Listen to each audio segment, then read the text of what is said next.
Sebanyak 18 karyawan PT Freeport Indonesia akhirnya berhasil dievakuasi setelah sempat terkurung di Pos Tower 270, Distrik Tembagapura, Kabupaten Timika, Papua Tengah.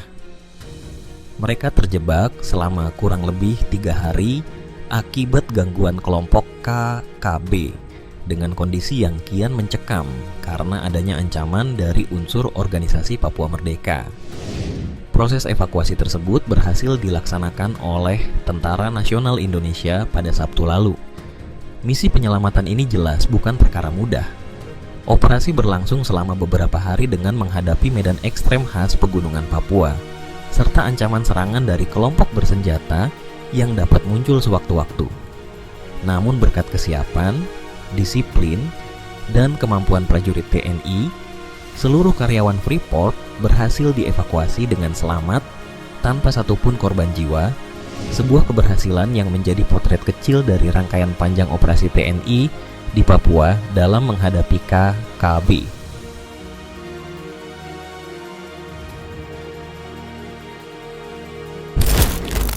Dua kekuatan utama yang saat ini saling melengkapi dalam menjaga keamanan Papua adalah Korps Habema dan Operasi Damai Kartens.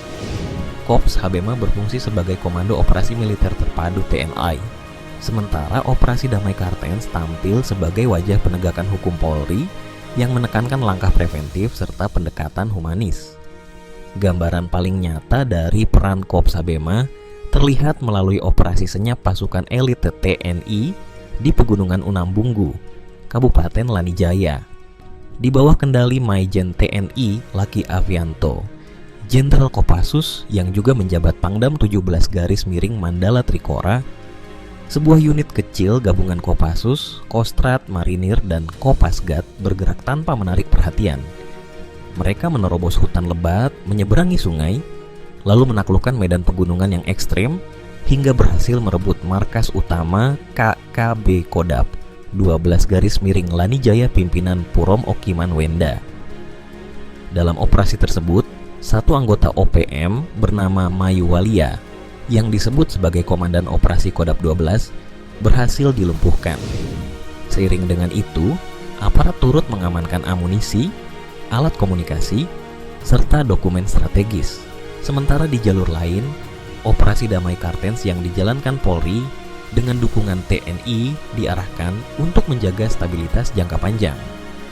Fokusnya bertumpu pada fungsi preemptif dan preventif melalui kerja intelijen, program Binmas Noken, serta pelibatan tokoh adat, tokoh agama, dan masyarakat, di mana perpaduan antara operasi militer yang senyap dan pendekatan kepolisian yang humanis inilah yang membentuk strategi keamanan Papua. Tegas dalam menjaga kedaulatan, namun tetap bermartabat dalam pelaksanaannya.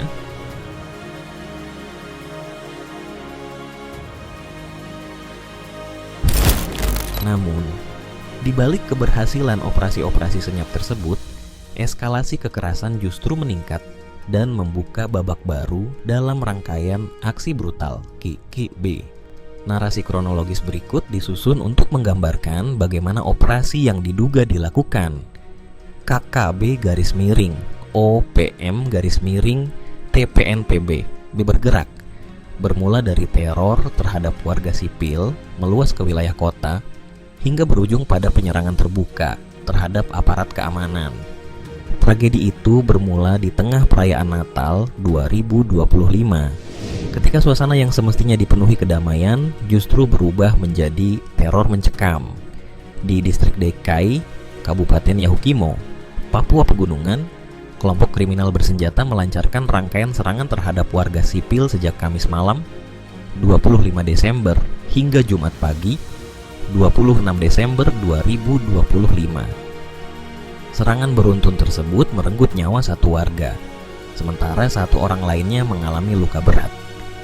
Lebih dari sekadar korban jiwa, aksi ini meninggalkan trauma mendalam bagi masyarakat yang tengah menjalani hari besar keagamaan.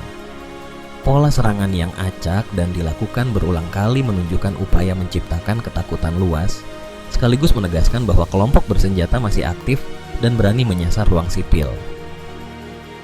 Belum pulih dampak teror Natal di Yahukimo, Situasi keamanan kembali terguncang seiring meluasnya area operasi KKB.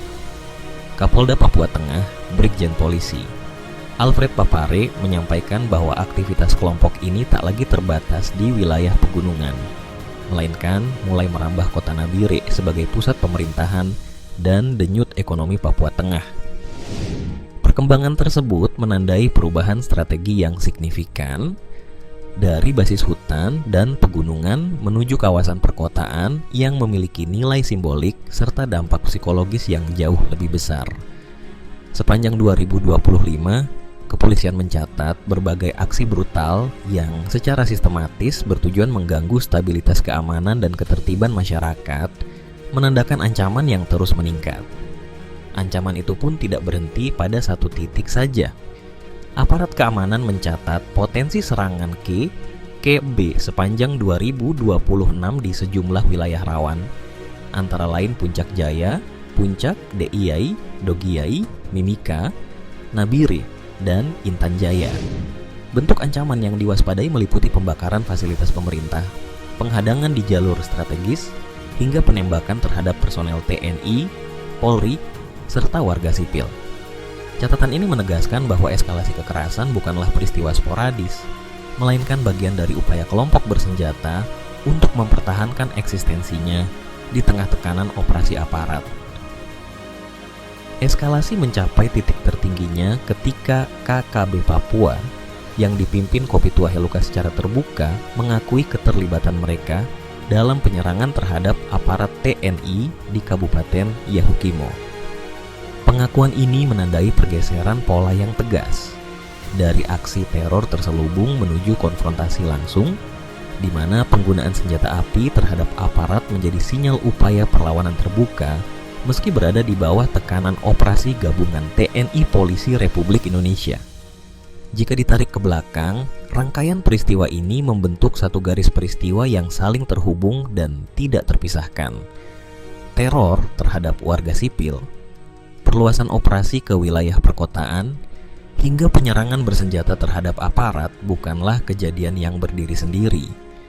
Eskalasi inilah yang menjadi latar belakang penguatan operasi keamanan, sekaligus menjelaskan mengapa negara memandang langkah tegas sebagai kebutuhan mendesak untuk memutus siklus kekerasan yang terus berulang di Papua.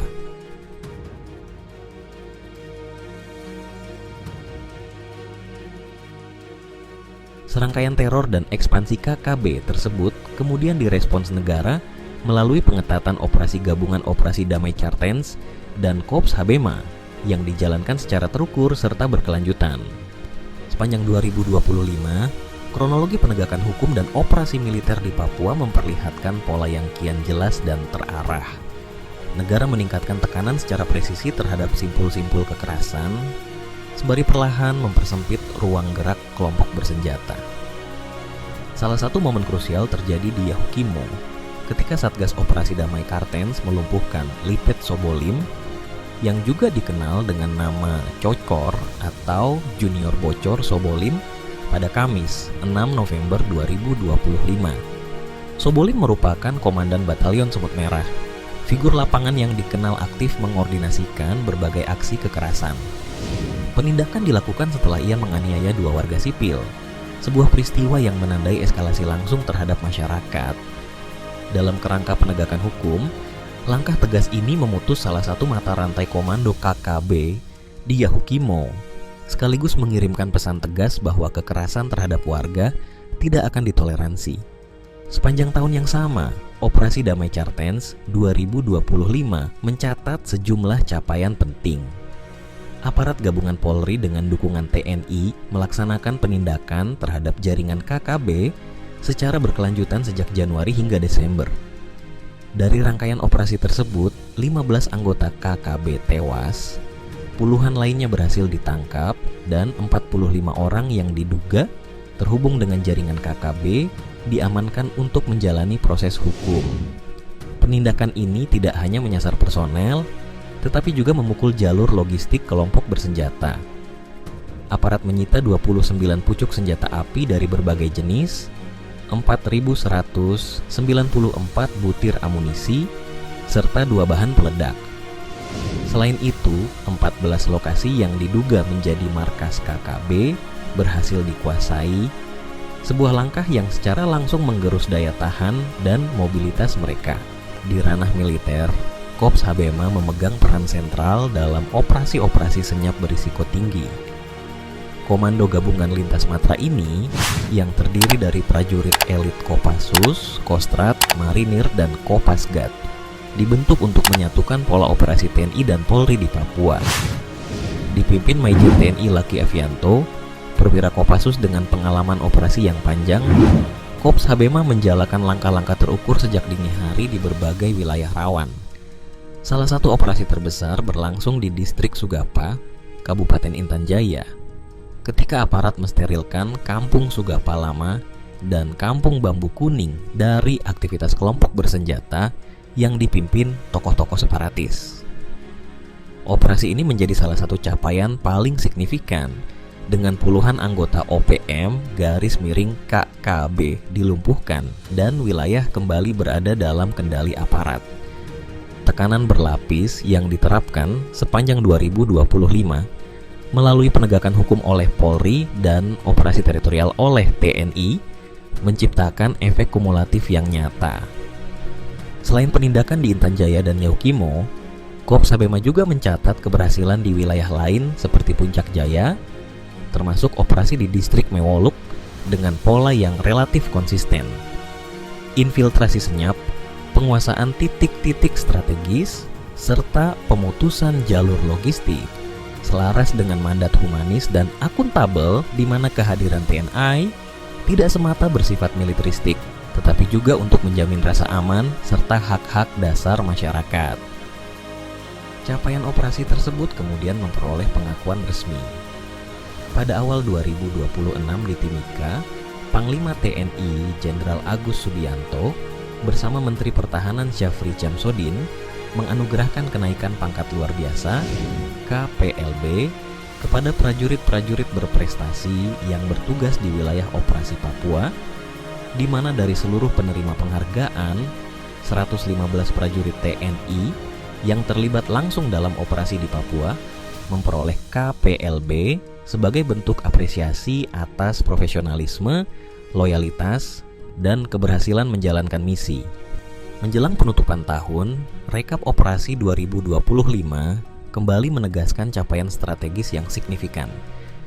Perebutan 8 markas utama OPM menjadi salah satu sorotan penting, karena penguasaan markas-markas tersebut bukan sekadar bernilai simbolik, melainkan juga menjadi pukulan nyata terhadap struktur komando, jalur logistik, serta moral kelompok bersenjata.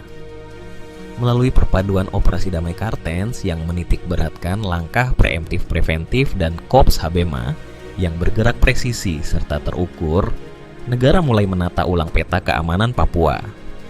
Menekan kekerasan hari ini, sekaligus membuka ruang bagi stabilitas dan harapan damai di masa depan. Namun di balik deru operasi dan deretan angka keberhasilan, tujuan akhirnya tetap satu, menghadirkan perdamaian yang bermartabat. Papua tidak ditakdirkan untuk terus hidup dalam lingkaran ketakutan, melainkan berhak menatap masa depan yang aman, adil, dan setara bagi seluruh warganya. Operasi keamanan hanyalah jembatan, bukan tujuan akhir. Sebuah jalan penghubung menuju ruang dialog, pembangunan, dan tumbuhnya kepercayaan. Harapan itu akan semakin kokoh ketika senjata dibungkam, hukum ditegakkan, dan negara hadir dengan sikap tegas tanpa kehilangan sisi kemanusiaan. Tantangan memang belum berakhir, namun arah telah jelas dan ditentukan. Selama keamanan terjaga dan nilai kemanusiaan dijunjung tinggi, Papua dapat melangkah menuju hari esok yang lebih tenang, tanpa teror, tanpa kekerasan, dan dengan harapan yang kembali menyala.